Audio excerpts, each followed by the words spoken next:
Radio Tangga Bencana COVID-19. Terima kasih pendengar, Anda masih bersama kami, Radio Republik Indonesia, Toli-Toli, Buol, dan Kabupaten Parimo. Dan kita bersama dalam Lintas Pagi Toli-Toli bersama saya Susanti Akataba. Dan pagi ini pendengar kita membahas topik yang kemarin sempat tertunda karena di Toli-Toli ada gangguan jaringan hingga beberapa jam ya, sehingga kita kemudian membahasnya hari ini, yaitu kemanakah dana CSR.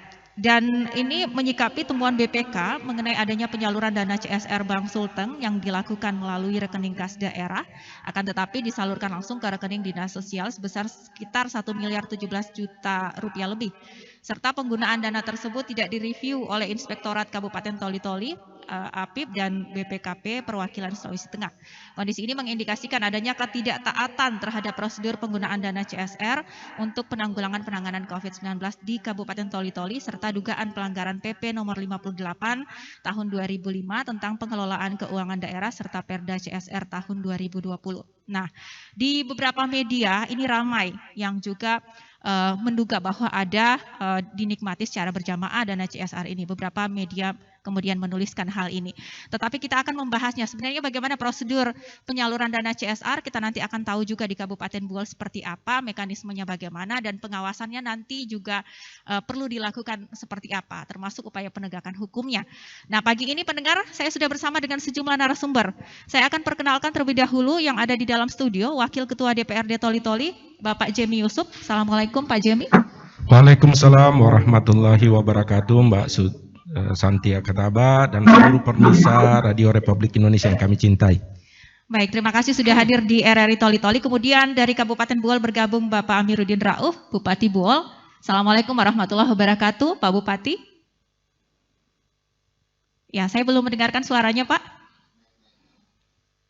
Waalaikumsalam warahmatullahi wabarakatuh.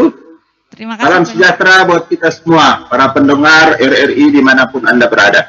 Baik, terima kasih banyak Pak Bupati sudah bergabung bersama kami. Nanti kita juga mau melihat di Kabupaten Buol bagaimana mekanisme penyaluran dana CSR-nya, karena sama-sama pasti mendapatkan dari Bank Sulteng ya untuk Kabupaten Buol. Kemudian dari perwakilan Komisi Pemberantasan Korupsi KPK Sulawesi Tengah ada Pak Basuki Haryono. Assalamualaikum Pak Basuki. Ya, saya belum mendengarkan. Waalaikumsalam warahmatullahi wabarakatuh. Salam sehat buat kita semua. Baik, terima kasih Pak Basuki sudah meluangkan waktu bicara di RRI. Sebenarnya Pak Basuki ini sedang berada di bandara ya, tetapi meluangkan waktu untuk bicara bersama masyarakat Toli-Toli, Buol, dan Parimo. Dan kita akan mulai saja, nanti pendengar Anda bisa bergabung di 085242486001. Saya akan mulai diskusi ini bersama dengan Wakil Ketua DPRD Toli-Toli, Pak Jemi Yusuf. Pak Jemi, DPRD yang paling gencar untuk kemudian mempertanyakan ini. Anda sebagai Wakil Ketua DPRD, kabarnya juga ada hearing yang pernah dilakukan. Publik mau tahu sebenarnya ini bagaimana permasalahannya yang detail, Pak Jemi. Silakan. Terima kasih banyak Mbak Santi. Salam takzim kami kepada Bupati Buol dan Bapak Basuki Haryono, perwakilan KPK Sulawesi Tengah. Jadi pada prinsipnya begini.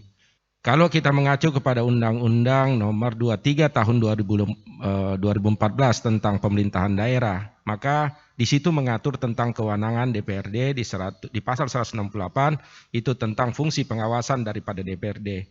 Fungsi pengawasan daripada DPRD ini itu ada 3. Yang pertama pengawasan terhadap Perda, yang kedua pengawasan terhadap peraturan kepala daerah dan menindaklanjuti hasil temuan dari BPK. Di tahun 2020 sesuai dengan laporan dari BPK, ketika kita membahas laporan pertanggungjawaban APBD tahun 2020, bersamaan juga ada laporan LHP dari BPK tahun 2020, itu menemukan beberapa masalah di dalam sistem tata kelola keuangan daerah mengacu kepada Peraturan Pemerintah Nomor 58 Tahun 2005 tentang pengelolaan keuangan daerah.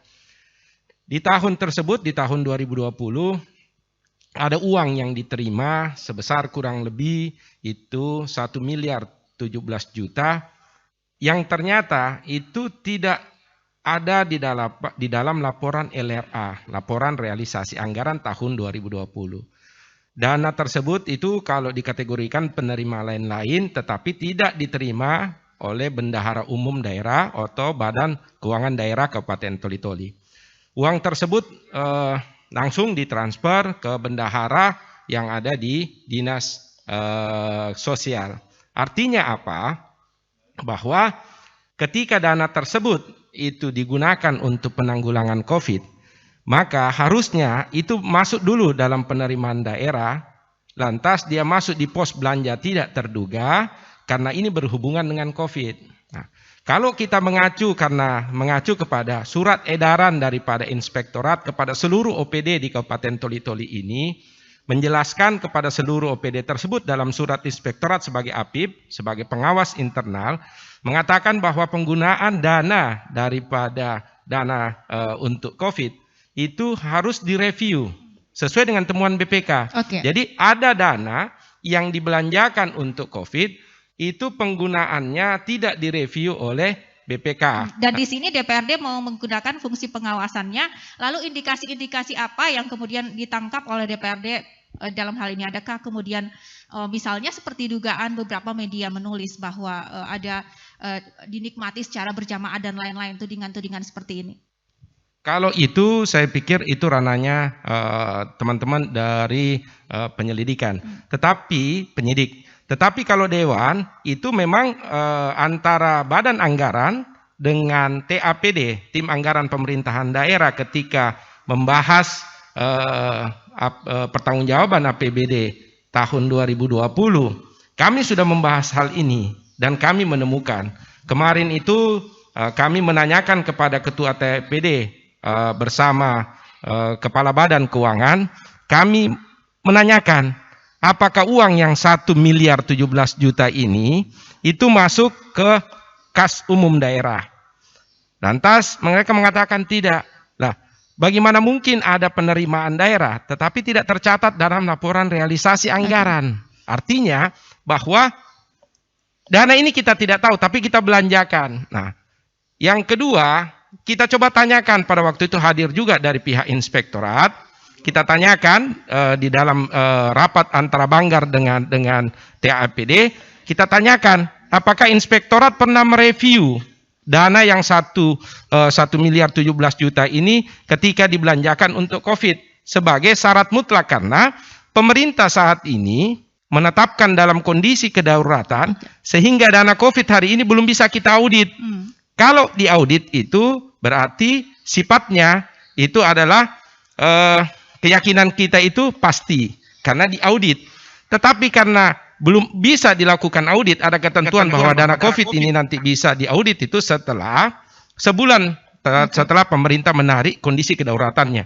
Makanya pengawas internal kita dalam hal ini inspektorat berperan fungsi yang sangat strategis. Dan itu tidak dilakukan begitu? Tidak dilakukan. Ditahan dulu di situ. Seperti itu Mbak Santi. Ditahan di situ dulu Pak Jemi. Sebenarnya pagi ini kami mengundang juga Bapak Bupati Toli-Toli Amran Haji Yahya untuk bergabung dalam diskusi ini, tetapi sampai saat ini kami belum mendapatkan konfirmasi begitu ya. Namun kita bersama dengan Bupati Buol Bapak Amiruddin Rauf, kita coba tanyakan untuk di Kabupaten Buol karena sama-sama juga pasti menerima dana CSR begitu ya dari Bang Sulteng. Sebelum saya ke perwakilan KPK Sulawesi Tengah. Bagaimana Pak Amiruddin Rauf kalau kondisinya di Buol untuk dana CSR yang diterima dari Bang Sulteng?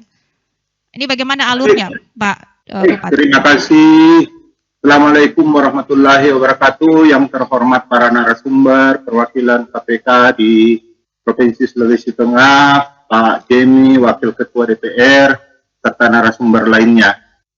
Berkaitan dengan dana CSR, ada begitu banyak undang-undang yang mengatur. Salah satunya Undang-Undang Nomor 19 Tahun 2003 tentang BUMD, Pasal 88 menyebutkan bahwa kewajiban daripada perusahaan itu untuk mengeluarkan, menyisihkan sebahagian dari laba bersihnya untuk masyarakat dan untuk lingkungan. Jadi CSR ada dua. Bagi mereka yang bekerja usaha yang berkaitan dengan lingkungan, dia di CSR lingkungan, dan juga bagi yang bukan lingkungan ada CSR lain. Nah, selanjutnya CSR ini diatur dengan peraturan menteri, peraturan daerah dan sebagainya. Berkaitan dengan dana CSR, kami sedikit berbeda pandangan dengan Bapak Wakil Ketua DPR. dana CSR itu sebetulnya dana yang langsung dikelola oleh perusahaan untuk kepentingan masyarakat di lingkungan tempat dia berusaha. Jadi dia tidak bisa masuk dalam APBD. Dia tidak bisa menjadi pendapatan daripada daerah. Nah, oleh karena itu bagaimana agar supaya dia tidak masuk dalam APBD dan tidak dibelanjakan menggunakan mekanisme APBD, maka kami hanya membicarakan dengan perusahaan, kemudian perusahaan memberikan sinyal seperti misalnya Bank Sulteng memberikan sinyal, ada dana CSR yang akan kami gelontorkan ke Kabupaten Buol. Kira-kira program apa yang bisa dibiayai? Nah, kami mengajukan program pemberdayaan, seperti misalnya tahun lalu, kami mengajukan kepada pihak Bank Sulteng, kami ingin melakukan pembiayaan untuk kelompok peternak ayam. Ada 12 kelompok peternak ayam, dari jumlah dengan kelompok pembudidayaan ikan. Nah, mekanismenya kemudian penyalurannya diatur oleh pihak Bank Sulteng sendiri. Bagaimana mekanisme penyalurannya dengan dibantu oleh instansi teknis. Jadi instansi teknis kami hanya menjadi pendamping.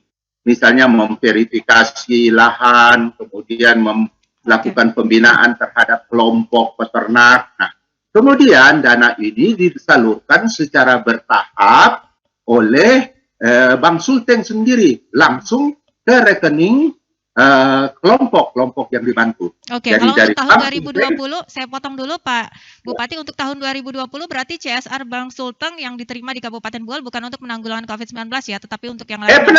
Penanggulangan COVID-19 itu kan ada 3. Oke. Ada untuk penanggulangan COVID-nya, ada untuk pemulihan ekonomi, dan ada untuk jaring pengaman sosial.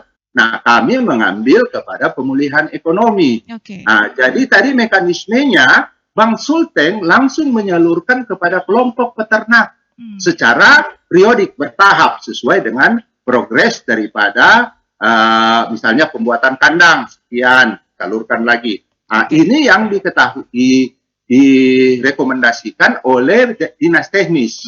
Dinas teknis mengawasi di lapangan, oh sudah selesai pembuatan kandangnya, dia butuh ini. Nah, itu yang dari Bank Sulteng. Kami juga dari tempat lain dapat, misalnya dari BRI. BRI misalnya mengajukan, kami kumpul dengan BRI, bantu dong dana CSR. Oke Pak Bupati, kami ada plafon dana CSR untuk Buol sekian. Kira-kira mau digunakan untuk apa? Oh, kami mau minta alat pertanian. Ya, alat pertanian, hand tractor. Oke, kami akan belikan hand tractor, nanti kami akan serahkan kepada Pak Bupati dalam bentuk barang. Baik. Jadi kita tidak pernah menerima uang. Demikian juga CSR yang ada di perkebunan kami, di perkebunan sawit. Itu setiap tahun dia hanya memberikan laporan bahwa dana CSR dia sekian banyak, dia gunakan untuk ini. Oke. Nah, seperti itulah mekanisme yang diatur oleh aturan perundang-undangan maupun peraturan pemerintah berkaitan dengan dana CSR. Ini yang dilakukan. Sepemahaman Ini ya. yang dilakukan di Kabupaten Buol begitu ya, Yang Pak dilakukan di Amiruddin? Kabupaten Buol. Pak Amiruddin, Jadi dia tidak dalam bentuk transfer uang langsung ke kas daerah. Okay. Enggak. Dia langsung ke kelompok. Jadi kita hanya mengajukan program, kemudian program ini yang dibiayai oleh dana CSR ini. Mereka sendiri langsung membiayai. Baiklah. Begitu seperti yang tercantum dalam undang-undang, misalnya undang-undang BUMN mengatakan bahwa kewajiban daripada perusahaan untuk menyisihkan sebagian dananya dengan memperhatikan kearifan lokal. Nah, kearifan lokal itulah usulan kami misalnya. Baiklah, Pak Amiruddin, ditahan di situ dulu Pak. Saya mau ke Pak Basuki Haryono, tetapi karena ada perbedaan pendapat antara Pak Jemi dan juga Pak Amiruddin, saya mau ke Pak Jemi dulu. Nanti soal penegakan hukumnya atau pengawasannya saya mau ke Pak Basuki Haryono. Nah, ternyata untuk Kabupaten Buol juga menurut Pak Bupati bahwa tidak masuk ke kas daerah memang seperti itu, tetapi langsung ke rekening penerima yang kemudian sudah didiskusikan dengan pemberi CSR itu. Bagaimana Pak Jemi? Ya, betul. Yang disampaikan oleh Bapak Bupati Buol itu adalah mekanisme yang sebenarnya. Yang terjadi di Toli-Toli itu yang diterima bukan dalam bentuk natura, tetapi dalam bentuk uang transferan, uang cash yang ditransfer itu kepada dinas sosial. Maka itulah yang menjadi temuan BPK. Kalau misalnya dana CSR itu dikelola oleh Bang Sulteng itu sendiri, misalnya memberikan paket, tadi betul itu ada 3, ada bantuan sosial, ada social safety net-nya, ada pemulihan ekonomi nasional, dan ada pemberdayaan UKM. Toli-toli mengambil bansos, bantuan sosial. Satu paket itu kurang lebih hampir 200.000 per paketnya. Nah, seharusnya kalau misalnya Bang Sulteng itu menyalurkan paket itu dalam bentuk natura, dalam bentuk beras, dalam bentuk tepung terigu, dalam bentuk minyak, dalam bentuk gula, dan diserahkan kepada masyarakat kita yang terkena dampak, maka itu adalah mekanisme yang tidak menyalahi aturan. Yang saat ini yang ditemukan oleh BPK, uang tersebut itu diterima oleh Pemda dalam bentuk transferan.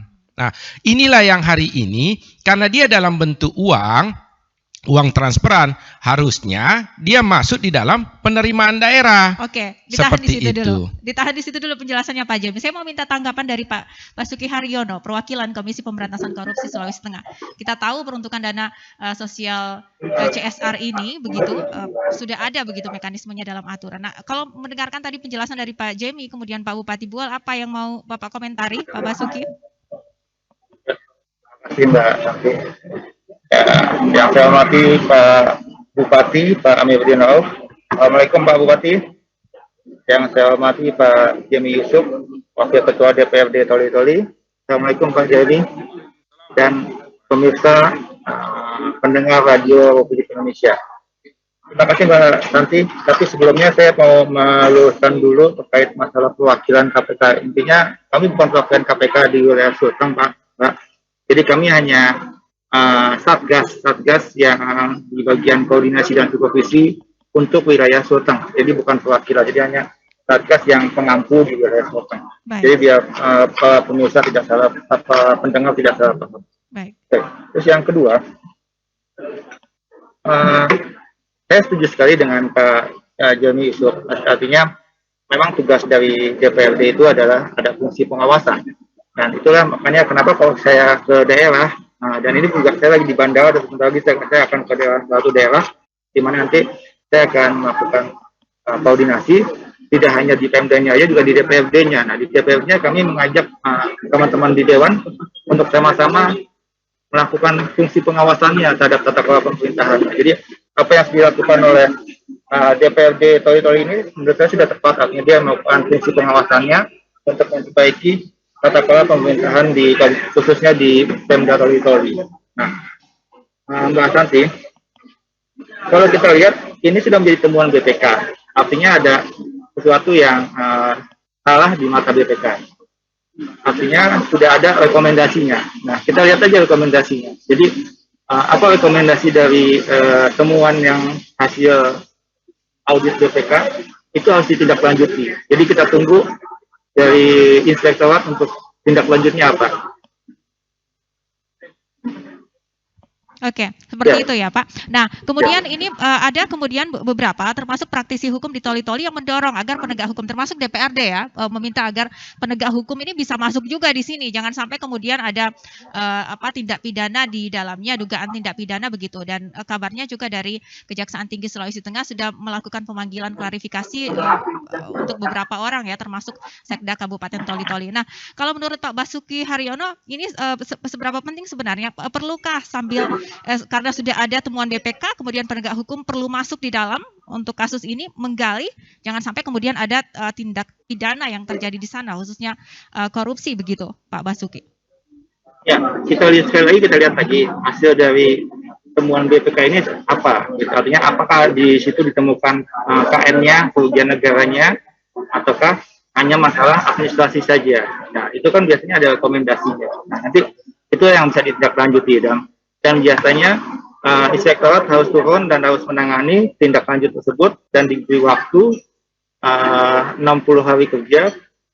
Jika ada KN-nya itu harus mengembalikan. Tapi kalau jika itu bisa ditarik ke ranah pidana. Kalau itu ada KN-nya Mbak ya. Jadi seperti itu Mbak. Oke, baiklah. Ada yang mau dikomentari Pak Jemi dengan apa yang disampaikan oleh Pak Basuki Haryono? Ini temuan BPK sepertinya kalau yang saya terima referensinya adalah kesalahan administrasi begitu ya. Tetapi bagaimana untuk kejelasannya? Karena Pak Jemi yang kemudian mengetahui lebih pasti. Ya, jadi di dalam rapat antara Badan Anggaran dan TAPD, tim pemerintah daerah dalam laporan pertanggungjawaban APBD tahun 2020, ini memang kita gali dalam artian begini. Ada ketentuan yang mengatur bahwa penerima bantuan sosial, khususnya bansos yang berbentuk sembako, itu tidak bisa orang yang sama menerima 2 kali. Artinya penerima PKH, penerima bantuan pangan tunai, penerima BLT DD, penerima bantuan BST, dan penerima bantuan sosial dari provinsi. Nah, itu semua termasuk bantuan sosial dari provinsi di bulan yang sama, hampir sama, yaitu ada di bulan November tahun 2020 untuk 12.000 KK dengan paket itu 10 kg beras. Nah, di bulan yang sama, dana CSR yang diterima dalam bentuk uang cash yang ditransfer ke dinas sosial, itu dibelanjakan dengan paket yang kurang lebih termasuk di dalamnya ada 10 kg beras. Nah, pertanyaannya, karena orang yang sama, instansi yang sama membaginya, lantas yang 12.000 ini direview oleh inspektorat bantuan dari provinsi, besarnya ada 12.000 KK, tetapi bantuan yang dari dana CSR yang diterima dalam bentuk transferan itu transfer, jadi bukan dalam bentuk natura. Okay. Kalau Buol, artinya Pemda tidak ikut campur. Artinya Pemda hanya memberikan daftar pelaku-pelaku UKM. Kalau dugaan DPRD bagaimana? Karena ada 2 bantuan yang sama, satu dalam bentuk uang tunai, satu dalam bentuk barang. Ini dugaan DPRD bagaimana? Hanya 1K yang disalurkan, kemudian ada indikasi yang dananya kemudian tidak tersalurkan, atau bagaimana Pak Jemi? Ya, inilah yang kemarin itu yang kami rekomendasikan untuk supaya dilakukan istilahnya pendalaman dan tindak lanjut kepada inspektorat dan BPKP. Karena apa? Karena uang yang dari dana CSR yang digunakan untuk COVID ini ketika dibelanjakan itu ternyata tidak direview penerimanya. Okay. Nah, inilah yang hari ini menjadi pertanyaan kami. Jangan sampai list yang sama itu juga yang diterima oleh penerima bantuan dari provinsi. Kejelasan inilah yang kami minta tentang data tersebut, sehingga kita yakin bahwa oh ya ternyata benar dana TRCR tersebut yang dari Bank Sulteng itu diberikan kepada saudara-saudara kita yang terkena dampak COVID, bukan orang yang sama. Baiklah. Seperti itu. Baiklah, Pak Jemi, kemudian Pak Basuki Haryono, Pak Amiruddin Rauf, Bupati Buol, kita nanti akan buka line telepon ya di 085242486001. Kita berikan kesempatan kepada publik yang ada di Buol, kemudian di Toli-Toli, juga di Kabupaten Parimo, kita bicara secara umum soal dana CSR. Mungkin ada juga permasalahan yang terjadi di Kabupaten Buol dan Parimo, bisa disampaikan ya dalam diskusi ini. Kita bersama dengan Pak Basuki Haryono, perwakilan KPK. Oh ya, ini Pak Basuki Haryono dari KPK, kemudian juga Pak Amiruddin Rauf, Bupati Buol, dan Pak Jemi Yusuf, Wakil Ketua Dewan Perwakilan Rakyat Daerah. Kita akan lanjutkan diskusi ini, sebelumnya kita jeda terlebih dahulu, pastikan tetap bersama kami. Tidak perlu takut secara berlebihan dengan yang namanya virus corona. Karena virus corona dari data yang saya terima, 94% lebih penderitanya dapat disembuhkan.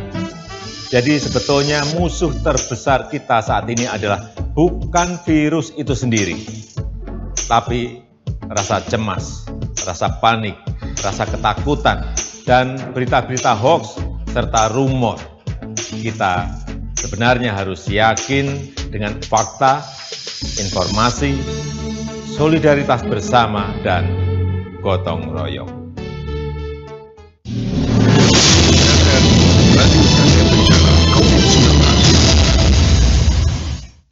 Baik, mendengar dimanapun Anda berada, Anda masih bersama kami, Radio Republik Indonesia, Toli-Toli Buol dan Parimo dalam segmen Lintas Pagi. Dan kita mendapatkan konfirmasi bahwa Pak Bupati Toli-Toli ini masih belum bisa bergabung ya, karena beliau sedang melayani tamu. kita akan lanjutkan diskusi pagi ini bersama dengan dari KPK, kemudian juga Bupati Buol dan Wakil Ketua DPRD Toli-Toli Bapak Jemi Yusuf. Saya buka line interaktif bagi Anda pendengar di 0852 4248 6001. Silahkan Anda bisa menyampaikan opini Anda, pendapat Anda ya pagi hari ini dalam diskusi yang kami hadirkan. Saya kembali ke Pak Bupati Buol, Pak Amiruddin Rauf. Pak tadi sudah mendengarkan tentu penjelasan dari KPK, kemudian juga dari Pak Jemi Yusuf. Kita mau tahu Pak, untuk kalau Bapak sebagai Bupati begitu menilai untuk permasalahan ini bagaimana? Walaupun misalnya bukan terjadi di wilayah Kabupaten Buol, tetapi mekanisme aturannya pastinya sama yang digunakan begitu dalam penyaluran dana CSR Pak Bupati. Ya, saya belum mendengarkan suaranya Pak. Pertama, tentu saja saya mohon maaf, saya tidak dalam kapasitas menilai kinerja kabupaten lain ya, karena itu secara etis jadi tidak Ya, begitu betul. tidak baik, tidak etis lah, tidak elok kita menilai kinerja kabupaten yang lain. Tetapi menurut saya sekali lagi dana CSR itu kalau kita lihat rohnya ya, kita kembali kepada roh dengan membaca beberapa aturan-aturan yang ada, baik itu undang-undang tentang pendirian perusahaan terbatas maupun tentang undang-undang BUMN dan lain sebagainya, itu sebetulnya adalah menyisihkan sebahagian laba bersih daripada perusahaan itu kepada masyarakat ya, dengan memperhatikan akan kearifan lokal. Artinya apa di sini? Artinya itu bukan kebaikan hati daripada perusahaan, tetapi itu kewajiban daripada perusahaan yang langsung bisa diberikan kepada masyarakat. Oke, baik. Nah, Pak Bupati. saya kira persoalannya di sini hanya kepada transparansi penggunaan saja. Baiklah. Memang ini yang saya wanti-wanti dari awal kepada teman-teman teknis, bahwa seyogianya kita tidak menerima dalam bentuk fresh money, dalam bentuk uang, baik. tetapi kita menjual program. Baiklah, gitu. Pak Bupati, saya harus tahan dulu Pak, kita punya penelpon. Ini ada Ibu Ria yang bergabung dari Desa Aung, kita dengarkan pendapat publik. Assalamualaikum, selamat pagi Bu Ria. Ya, waalaikumsalam. Silahkan Ibu. Halo. Ya, silahkan Bu. Halo. Jadi, assalamualaikum para narasumber. Jadi begini Pak, ini kan kita berbicara tentang bantuan. Yang lihat di Desa Aung ini Pak, orang tuaku dapat PHK sama ini kasihan tanteku yang sudah janda dikasih hilang, kasihan juga dari KH. Jadi Pak, yang jadi pertanyaannya saya di sini Pak, katanya kalau orang yang sudah punya isi dalam rumahnya banyak, katanya Pak tidak bisa kena bantuan. Jadi Pak, maksudnya itu bagaimana? Ini bantuan ini Pak, mau lihat isi rumah atau rumahnya om-om yang di sini Pak, yang sudah rubuh-rubuh kasihan semua dikasih hilang Pak. Bahkan kita pergi bertanya di atasan, dia bilang kenapa sudah tidak diperiksa, alasan mereka tidak jaringan lah, apalah, katanya tidak ada isinya itu PHK-nya Pak. Jadi seperti apa solusinya Pak? Jadi kita masyarakat bingung, kenapa bisa seperti ini? Oke Pak, assalamualaikum. Baik, waalaikumsalam Ibu Ria. Kami tampung masukannya ya Ibu Ria. Untuk Desa Aung kita catat, di Desa Aung ada kejadian seperti ini. Nanti juga kita coba mendalami ke sana Ibu Ria untuk apa yang Anda sampaikan pagi hari ini. Terima kasih sudah berbagi informasi di RRI Toli-Toli. Ya, selanjutnya ada penelpon lagi yang bergabung. Selamat pagi. Halo, selamat pagi. Iya, sayang sekali terputus ya. Bisa dicoba lagi di 085242486001. Sekali lagi untuk Ibu Ria kami tampung ya masukannya untuk pagi ini, informasinya nanti kita akan coba dalami. Di sini ada Wakil Ketua DPRD juga yang bisa menanggapi, nanti juga bisa menindaklanjuti apa yang Anda sampaikan. Baik, sudah ada lagi yang bergabung. Selamat pagi. Assalamualaikum. Iya. Assalamualaikum, dengan siapa di mana Pak? Pak Nawir ya? Iya Pak Nawir. Ya, silakan Pak Nawir. Iya. Sebelum saya sapa dulu. Ya, suara radionya bisa dikecilkan dulu ya, Pak Nawir. Oke, sudah ya, bagus. Silakan Pak. Oke. Sebelum saya berbicara, saya sapa dulu Pak Jemi Yusuf, Wakil Ketua DPR Kabupaten Toli-Toli. Selamat pagi Pak Jem. Kemudian kalau kita berbicara CSR ini adalah satu kewajiban dari perusahaan semua yang ada di Kabupaten Toli, bahkan di provinsi, adalah wajib untuk mensisipkan, diperuntukkan untuk masyarakat. Yang kita ini adalah rilisannya tidak ada yang transparansi. Kenapa? Dari sejak kemarin, tahun kemarin. Ya, Pak Nawir. Baik, sayang sekali terputus. Saya langsung kembali lagi ke Pak Amiruddin Rauf. Tadi yang menjadi catatan Pak Amiruddin Rauf adalah soal transparansi. Kita sudah mendengarkan tadi Ibu Ria yang juga menggambarkan bahwa ada yang rumah sudah hampir roboh tetapi juga tidak tersentuh dana CSR.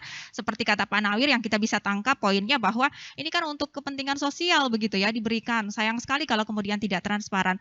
Nah kalau Bu Ol kan tidak menerima dalam bentuk cash. Ini pertimbangannya apa Pak Bupati? Ya, jadi pertama itu tadi. Saya bisa membenarkan mungkin tadi apa yang disampaikan oleh Pak Jemi bahwa itu mesti tercatat dalam pendapatan daerah. Kalau kita mengacu kepada undang-undang tentang keuangan daerah, juga salah satu sumber pendapatan daerah itu adalah dana hibah.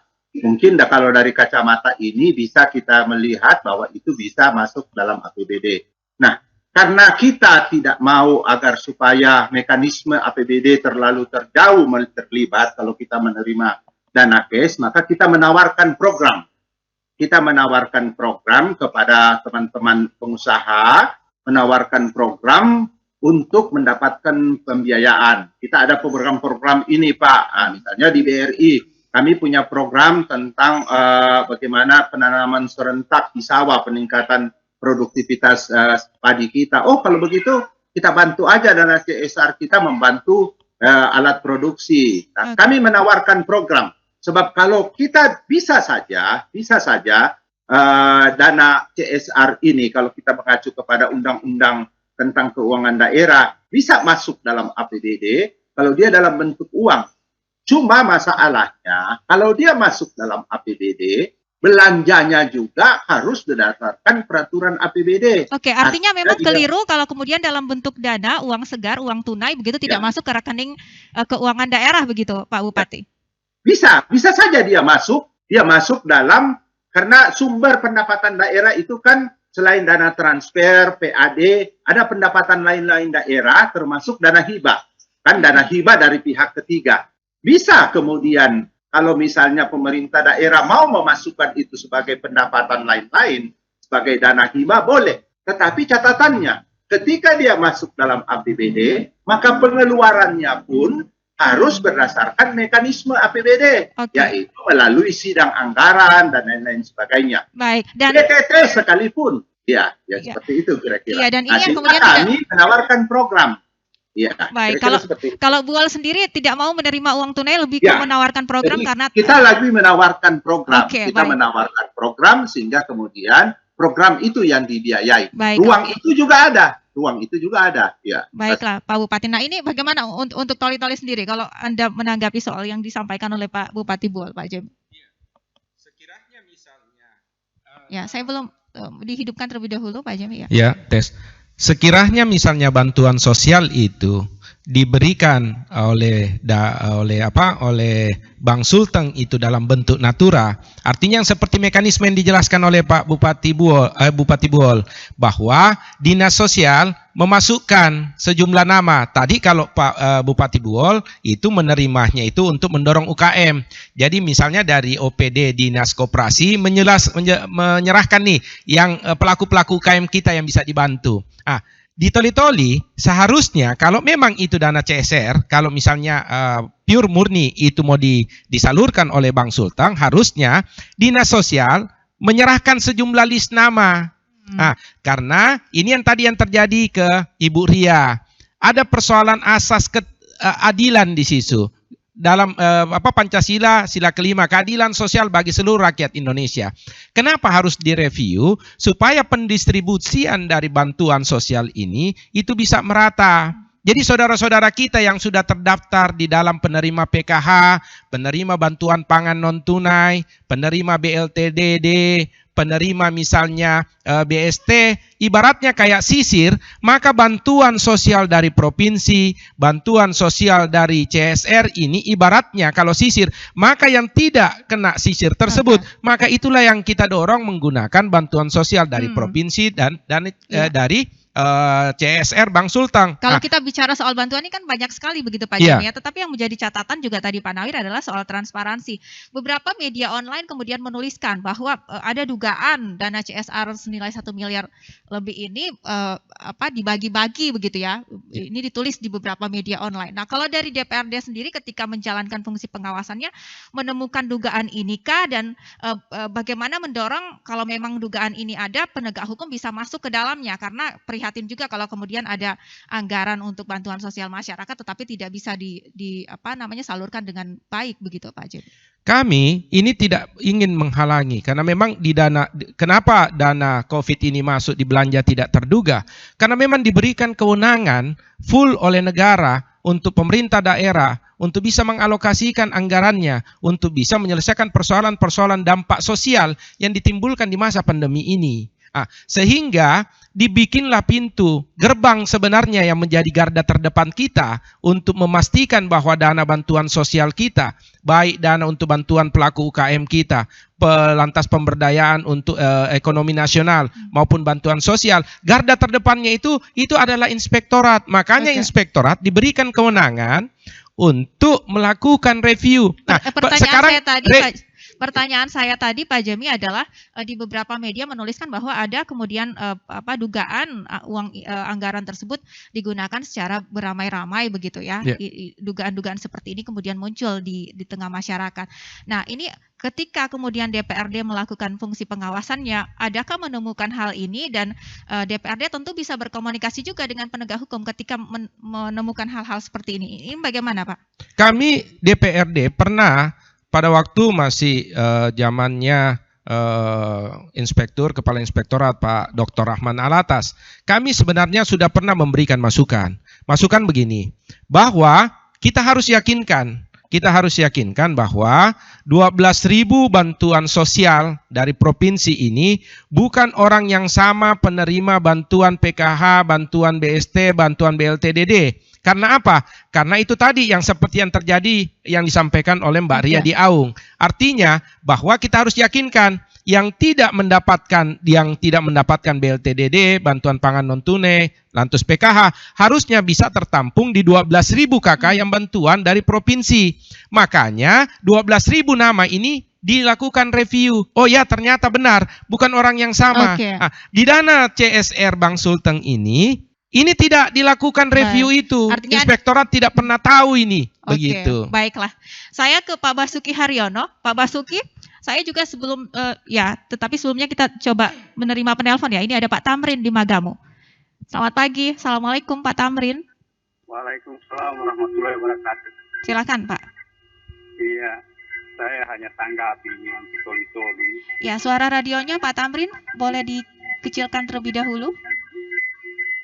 Ini masalah bantuan, segala macam itu. Nah, ini baru muncul. Artinya sudah lama juga itu mungkin hanya dibukukan itu keuangan. Jadi di situ ada yang kita tanggapi bahwa berjamaah untuk korupsi. Karena kita maklumi toli-toli ini kebal hukum dari dulu. Apalagi kalau yang masuk hanya bukan BPK atau KPK, itu yang susah itu. Kalau masukkan KPK mungkin bisa kita dapat solusi di toli. Iya, sekian, terima kasih. Assalamualaikum warahmatullahi wabarakatuh. Baik, terima kasih Pak Tamrin di Magamu. Berharap KPK bisa masuk ke toli-toli karena toli-toli katanya kebal hukum begitu ya, kata Pak Tamrin. Tapi coba saya tanyakan ke Pak Basuki Haryono. Beberapa kali kita mengundang Pak juga KPK untuk berdiskusi hal-hal yang kemudian berkembang di Kabupaten Toli-Toli. Bagaimana kemudian KPK mengomentari apa yang disampaikan Pak Tamrin? KPK sudah harus datang nih ke Toli-Toli untuk memastikan bahwa tidak ada kemudian kasus korupsi yang terjadi, Pak Basuki. Ya, nanti. Ya, saya pun sebetulnya ini lagi mau ke Sulawesi Tengah, salah satu daerah yang menurut saya butuh perhatian khusus karena adanya kasus yang melibatkan terkait masalah APBD. Tapi memang saya sudah agendakan, insya Allah semua kabupaten kota bisa saya datangi dan kunjungi, dan saya juga tidak hanya mengunjungi Pemdanya saja, saya juga mengunjungi DPRD untuk mengajak sama-sama DPRD menggunakan fungsi pengawasannya untuk memperbaiki tata kelola pemerintahan daerahnya. Nah, jadi Bapak dan Ibu, kalau memang ada permasalahan dengan terkait masalah pandemi ini, ya, terutama ada masalah bansos, KPK itu ada aplikasinya, namanya jaga.id. Nah, di situ bisa Bapak dan Ibu melakukan pengaduan, misalnya terkait masalah tidak adanya bantuan. Tadi dikatakan ada rumah hampir roboh tapi tidak mendapatkan bantuan sosialnya. Bapak dan Ibu bisa sampaikan di sana, dan kami akan menindaklanjutinya. Artinya aplikasi itu bukan aplikasi yang dibuat hanya mati dibiarkan saja, tapi tetap hidup. Artinya dalam waktu 1 kali 2 jam akan ada respon, dan biasanya kami sebagai bagian dari KPK di bagian koordinasi dan supervisi, pada saat mendapat pengaduan kami melakukan koordinasi dengan Pemda, dan biasanya itu ditindaklanjuti. Baiklah, baik, kita dengarkan lagi Pak. Ini ada opini publik, ada Pak Al-Fayat yang bergabung. Assalamualaikum, selamat pagi Pak Al-Fayat. Ya, waalaikumsalam, selamat pagi Ya, Mbak Susanti. Silakan Pak. Ya, saya langsung bertanya langsung to the point ke Bapak Perwakilan KPK. Ya. Sudah berkali-kali kita suarakan Pak, khususnya untuk KPK, apakah bisa, mungkin atau seharusnya bukan saja berada di letak ibu kota provinsi, tapi di setiap kabupaten yang ada memang harus Pak, perlu. Mungkin saatnya sekarang Pak gitu. Itu satu. Kemudian dari menyambung dari pernyataan Pak Bupati Buol, saya kira kami sepakat apa yang disampaikan oleh Pak Bupati Buol tadi tentang dana CSR. Kemudian dari Pak Wakil Ketua DPR Kabupaten Toli-Toli, sebenarnya ini dana CSR Pak, sebelum bergulir di era pandemi beberapa tahun yang lalu itu sudah dimanfaatkan untuk kepentingan sosial. Tapi sekarang pertanyaannya, sejauh mana pemerintah dalam hal ini mengawal dana CSR di masa pandemi 2 tahun terakhir ini? Begitu Pak. Saya kira demikian Mbak Susanti. Baik. Terima kasih banyak Pak Al-Fayat. Saya langsung ke Pak Basuki Haryono. Masyarakat berharap KPK juga bisa hadir ke daerah-daerah. Pak Basuki, untuk Toli-Toli mayoritas masyarakatnya adalah petani dan nelayan. Mungkin tidak semuanya bisa menggunakan IT secara baik begitu ya untuk melaporkan apa yang mereka rasakan. Seperti kata Ibu Ria bahwa ada bantuan sosial, rumahnya nyaris rubuh tetapi tidak dapat. Nah, berharap kalau Pak Al-Fayat, KPK juga bisa hadir ke daerah-daerah seperti Toli-Toli, Buol dan lain-lain begitu Pak. Masuk sampai ke pelosok-pelosok. Ini bagaimana Pak Basuki? Ya, Mbak Santi. Jadi mungkin Mbak Santi tahu Banggai Laut ya. Banggai Laut itu kondisinya di ujung ya. Dari Banggai Luwuk menyeberang lagi kapal 19 jam. Itu pun kita masih menjangkau, masih kita lakukan OTT di sana terkait bupatinya. Begitu juga dengan mungkin yang Gubernur Sulawesi Selatan yang sangat dekat dengan kami pun juga kami lakukan OTT. Jadi artinya kami terus melakukan pendampingan dan supervisi terhadap Pemda, walaupun kami sifatnya adalah virtual, artinya kami berada di Jakarta dan kami sesekali ke daerah. Jadi kami pusat aja di Kota Palu, dalam hal ini kami juga ke daerah. Memang untuk Toli-Toli dan Buol kami belum ke sana, tapi sudah saya agendakan di akhir tahun ini saya akan usahakan, karena di Sulawesi Tengah ini hanya Toli-Toli, Toli-Toli, Buol dan Morotai Utara dan Morowali yang belum kami hadiri. Jadi yang lainnya sudah, alhamdulillah sudah kita datangi, dan kami ajak juga DPRD-nya untuk sama-sama melakukan fungsi pengawasannya. Jadi jangan khawatir Bapak Ibu, artinya walaupun kami berada di Jakarta, kalau memang kami mendengar sesuatu yang menjadi penyimpangan dalam tata kelola pemerintahan, pasti akan kami bantu untuk memperbaiki. Kami ingatkan, sama seperti di Sulawesi Selatan, kami perbaiki, kami dekati, kami kasih masukan, tapi ternyata intervensi dari luar itu lebih kuat dibanding masukan dari kami, sehingga ya, maka kami lakukan adalah penindakan. Jadi penindakan itu adalah pencegahan yang paling aktif kami lakukan. Jadi jangan khawatir, walaupun kami masih ada di Jakarta, kami tetap mobilitas hampir sebulan sekali Bahkan saya lebih banyak di daerah dibanding saya di rumah. Baik, Pak Basuki, yang terakhir saya tahu Anda sudah harus berangkat jam 10 ini. Di bagian akhir, Pak, sebelum kita ke Pak Chandra ya, ini topik kita adalah kemanakah dana CSR. Setiap tahun pasti akan ada perusahaan-perusahaan yang menyalurkan ini. Akankah ini menjadi perhatian KPK juga? Kita tahu bahwa ini dana social responsibility begitu ya. Nah, ini bagaimana Pak Basuki Haryono? Akankah ini menjadi komitmen juga dari KPK untuk mengawasi ini, Pak? Ya, BPD itu adalah salah satu BUMD yang paling sehat lah di antara BUMD yang ada di daerah. Nah, itu kami sangat memperhatikan sekali. Apalagi untuk BPD Sulteng ini baru pindah dari buku 1 ke buku 2 belum lama ini. Artinya itu butuh penguatan. Makanya kami selalu mendampingi. Banyak yang kami lakukan dengan BPD termasuk mengatur intervensi dan kerjasama dengan Pemda terkait masalah alat program pajak atau kita sebut tapping box dengan Bapenda Pemda. Jadi kita minta BPD untuk membiayai dan bekerjasama sehingga dia mendapatkan income dari hasil pajak tersebut. Nah, jadi kami tidak untuk BPD ini kami bukan berarti kami sanksikan karena itu bagian dari Pemda yaitu BUMD yang cukup sehat, maka kami akan terus berkoordinasi, artinya tetap dalam pantauan kami. Oke, baiklah. Pak Basuki mungkin bisa tetap memonitor ya sambil menantikan penerbangan Anda. Mungkin ada masukan-masukan publik yang bisa juga menjadi catatan KPK. Ini ada Pak Chandra, saya menyapa dulu. Ya, sudah terputus Pak Chandra, dan yang penelpon lain mungkin bisa bergabung lagi di 0852 4248 6001.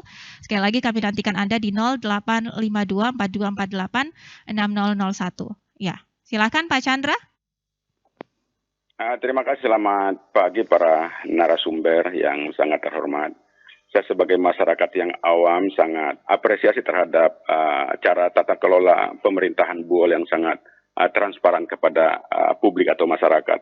Ada juga Pak Jemi, terima kasih untuk Pak Jemi sebagai wakil dari anggota Dewan yang sangat luar biasa. Kami masyarakat Toli-Toli sangat mengharapkan kepada Bapak Jemi yang bisa membuka aib-aib tersebut ke publik, ke masyarakat, agar dana CSR bisa masyarakat bisa dapat merasakan, agar supaya tidak ada di publik ada korupsi berjemaah, agar supaya apalagi dana tersebut sudah diaudit oleh BPK, agar supaya bisa masuk ke ranah hukum. Itu aja Pak Jemi, terima kasih. Kami masyarakat sangat apresiasi terhadap Anda. Baik, terima kasih Pak Chandra sudah bergabung bersama kami. Kita sudah berada di bagian akhir kebersamaan untuk diskusi ini. Saya akan ke Pak Bupati Buol, Pak Amiruddin Rauf. Kita berharap sebenarnya bisa bersama dengan Pak Bupati Toli-Toli, Pak Amran Haji Yahya. Tetapi saya kemudian mendapatkan statement, RRI mendapatkan statement begitu ya dari Pak Bupati bahwa tidak akan ada intervensi terkait kasus ini. Penegak hukum kita biarkan dulu untuk bekerja begitu karena sudah ada pemanggilan klarifikasi, tetapi catatannya publik jangan dulu kemudian menggiring opini bahwa ini ada kasus yang salah dan lain-lain. Mari kita serahkan ke penegakan hukum. Seperti itu ya pernyataan dari Bapak Bupati Toli-Toli, Bapak Amran Haji Yahya. Saya kemudian ke Pak Amiruddin Rauf, Pak Bupati Buol. Pak, kita tahu bahwa ada banyak bantuan sosial di masa pandemi. Setiap tahun juga dana CSR ini selalu ada. Nah, bagaimana Pak memastikan supaya bantuan dana CSR khususnya ini bisa tepat sasaran, kemudian bisa dinikmati oleh publik, begitu Pak Bupati? Ya. Jadi sebetulnya yang dituntut oleh masyarakat pada pemerintah itu lebih kepada transparansi dan pertanggungjawaban, akuntabilitasnya. Oleh karena itu kami di Kabupaten Buol berusaha bekerja betul-betul berdasarkan sistem, by system. Ya, jadi sistem yang bekerja. Salah satu contoh misalnya kita bekerja dengan sistem. Misalnya soal siapa yang mendapatkan bantuan. Pertama yang tentu kita tengok adalah mereka yang masuk dalam DTKS. Ya, DTKS itu dikerjakan dengan sistem. Bagaimana sampai kemudian muncul nama-nama orang yang masuk di daftar orang-orang miskin yang kemudian disahkan oleh Menteri Sosial DTKS. Setelah itu, kalau di luar itu kami juga memanfaatkan sistem struktur yang ada di bawah desa yang ada di bawah untuk kemudian menyampaikan lagi kepada kami siapa-siapa lagi di luar orang-orang yang ada di TKS yang kemudian pada masa pandemi ini yang orang miskin, hampir miskin kemudian menjadi miskin. Nah, sistem yang bermain di sini. Jadi bukan atas kehendak kita dan lain sebagainya, tapi semuanya diatur oleh satu sistem yang akuntabel, yang terstruktur, sistematis, sehingga kemudian semua bisa terukur dan sehingga semua bisa kita pertanggungjawabkan. Katakanlah kalau kemudian ada orang datang kepada saya mengatakan, kenapa si A mendapatkan bantuan peternakan dana CSR, dan kenapa saya tidak dapat? Maka saya akan bisa memberikan jawaban secara terukur, sistematis kepada yang bersangkutan. Bahwa kenapa dia dapat dan kenapa Anda tidak dapat. Nah, seperti itu kira-kira mekanisme kerja yang harus yang kita bangun di Kabupaten Buol kita. Sehingga apapun pertanyaan orang, kita bisa jawab berdasar secara terukur. Baiklah. Saya kira itu yang paling penting. Transparansi, kemudian juga penyaluran bantuan sesuai aturan ini menjadi hal yang dilakukan di Kabupaten Buol. Pak Jemi, kita sudah berada di bagian akhir. Saat ini opini publik banyak yang berkembang begitu ya soal dana CSR tidak main-main, 1 miliar lebih begitu. Berapa banyak masyarakat yang bisa dibantu dengan anggaran ini? Ada yang bilang bahwa ada korupsi berjamaah. Ini di media online nih banyak kemudian tulisan-tulisan seperti ini ya. Nah, ini bagaimana Pak Jemi di sesi akhir perbincangan kita? Apa yang ingin Anda sampaikan? Terima kasih banyak apresiasi kepada Pak Tamrin, Pak Al-Fayed, dan Pak Chandra. Jadi apa yang disampaikan itu semua persoalannya itu tidak bisa kita atasi manakala sistem pengelolaan kita itu keuangan kita sebagai amanat peraturan pemerintah nomor 8 tahun 2005 tentang pengelolaan keuangan daerah, transparansi dan akuntabel. Jadi dana CSR ini itu hanya satu bagian dari 8 catatan khusus kami di DPRD Kabupaten Toli-Toli sebagai catatan yang bagian yang tidak terpisahkan dari pengesahan APBD tahun 2020. Ada persoalan yang berkenaan dengan tidak terbayarnya data BPJS untuk 46.000 masyarakat miskin kita di bulan November tahun 2020. Itu juga menjadi catatan kita untuk kita dalami. Ada juga misalnya catatan kita berkenaan juga dengan kasus stunting yang melonjak begitu tajam dari lonjakannya kurang lebih 100% lebih.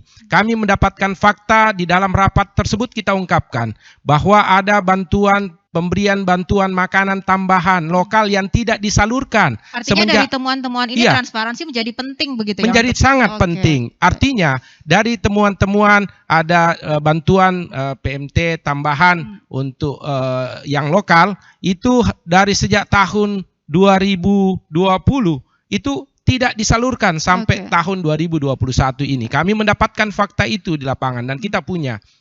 Inilah semua yang kita coba untuk dalami. Ada daerah yang tidak masuk dalam pengembangan destinasi wisata, tetapi dipaksakan masuk menjadi destinasi wisata, khususnya Tanjung Kekot, dan ada kurang lebih alokasi anggaran kita itu 1 miliar. Berharap tanah tersebut itu destinasi wisata tersebut itu dibangun di tanah negara, bukan tanah orang per orang lagi. Jadi ada 8 catatan kami. Dan catatan-catatan ini menjadi tindak lanjut dari DPRD Toli-Toli begitu ya untuk mencarikan solusi. Ini bagaimana nanti kemudian keputusannya. Tetapi Pak Jemi, kita sudah berada di penghujung kebersamaan. Kalau kemudian kita bicara soal bantuan sosial yang diberikan oleh pemerintah, tentu tidak sedikit ada bantuan UMKM, kemudian keluarga harapan dan bantuan-bantuan lainnya. Bisa dibayangkan kalau kemudian bantuan-bantuan ini dilakukan, disalurkan tepat sasaran, tentu tidak akan ada yang berteriak-teriak begitu ya, bahwa tidak menerima bantuan dan lain sebagainya. Nah, kalau topik kita hari ini kemanakah dana CSR, tugas kita adalah memastikan bahwa dana CSR itu bisa kemudian disalurkan tepat sasaran. Kalau kemudian ada temuan BPK kali ini kita serahkan ke proses hukum, kata Pak Bupati, transparansi ini menjadi hal penting. Pak Bupati Buol, Bupati Toli-Toli, jangan kita kemudian dulu menggiring opini, kita serahkan ke proses hukum. Semoga saja tentu ada jawaban-jawaban nanti yang bisa diterima oleh publik Pak ya, terkait dengan kasus ini, dan DPRD juga bisa terus mendorong. Mungkin saya ingatkan, mungkin pernah diangkat juga oleh BRRI, kasus Pak Kunding. Ya.